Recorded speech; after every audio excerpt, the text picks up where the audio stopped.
ये पूरा का पूरा प्रशासन और सरकार का कराया हुआ झगड़ा है।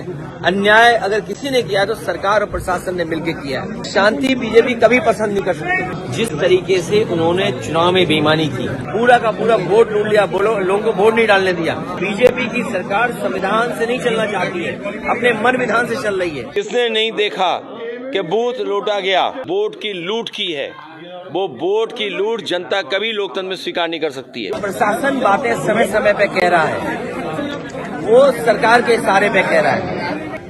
इसके लिए प्रशासन और सरकार की जिम्मेदारी बड़ी बनती है। दोबारा बनाए। और जब जा रहा था सर्वे की टीम में तो बीजेपी के कार्यकर्ता क्यों गए?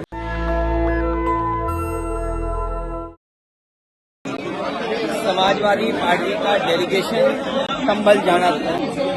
हम सब लोग शांति के पक्ष में हैं। वहाँ शांति हो, लोगों को न्याय मिले और न्याय मिलना जरूरी है। लोग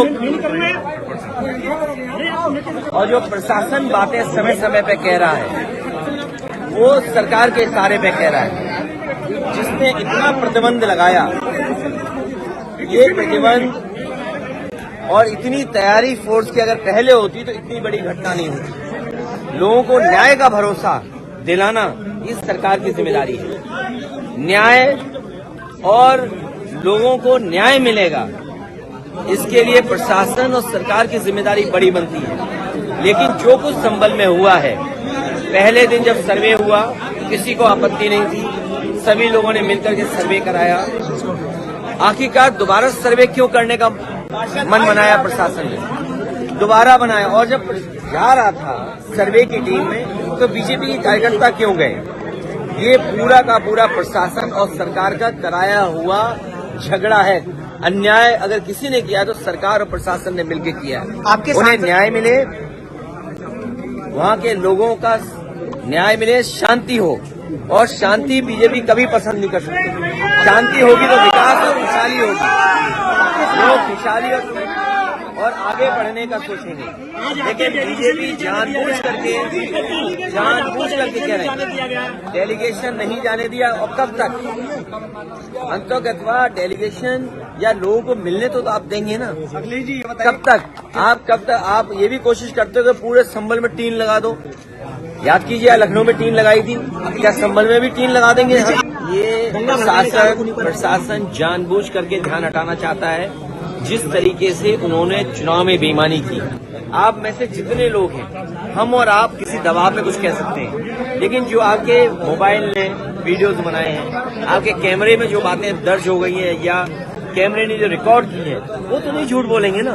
किस तरीके से बेईमानी की, पूरा का पूरा वोट लूट लिया, लोगों को वोट नहीं डालने दिया। यही तो बात हम लोग कहते आए हैं कि बीजेपी की सरकार संविधान से नहीं चलना चाहती है, अपने मन विधान से चल रही है। और जब एक एक्ट है, प्लेसेस ऑफ वर्शिप एक्ट है जब, तो आप क्यों इस तरह की बात कर रहे हैं? क्यों इस तरह का काम जानबूझ के कर रहे हैं? आपकी जो मुख्य पार्टी है, मुख्य विचारधारा है, उसके लोग भी यही कहते हैं कि ये जरूरी नहीं कि हर जगह आप खो दें। जो उत्तर प्रदेश को संविधान से नहीं चलने देना चाहते हैं, कानून से नहीं चलने देना चाहते हैं, किसने नहीं देखा कि बूथ लूटा गया? कोई सियासत नहीं है किसी स्टेटस को लेकर के। ये जो लोग सियासत करना चाहते हैं, वो शिक्षा के क्षेत्र में कोई काम नहीं करना चाहते। 2027 की तैयारी बीजेपी ने हमारी उनकी कोई तैयारी नहीं है। इस बार जनता उनको हराने जा रही है। जनता ने तैयारी कर ली है कि जिस तरीके से उन्होंने कुदरखी में, मीरापुर में या अन्य विधानसभाओं में वोट की लूट की है, वो वोट की लूट जनता कभी लोकतंत्र में स्वीकार नहीं कर सकती है। नेशनल दस्तक की आपसे गुजारिश है कि अगर इसको बचाना चाहते हैं तो नेशनल दस्तक को सब्सक्राइब करने के लिए रेड कलर के सब्सक्राइब बटन को दबाएं, फिर बेल आइकन की घंटी दबाएं। नेशनल दस्तक को बचाने के लिए बहुत जरूरी है कि हर खबर को शेयर करें, लाइक करें, कमेंट जरूर करें।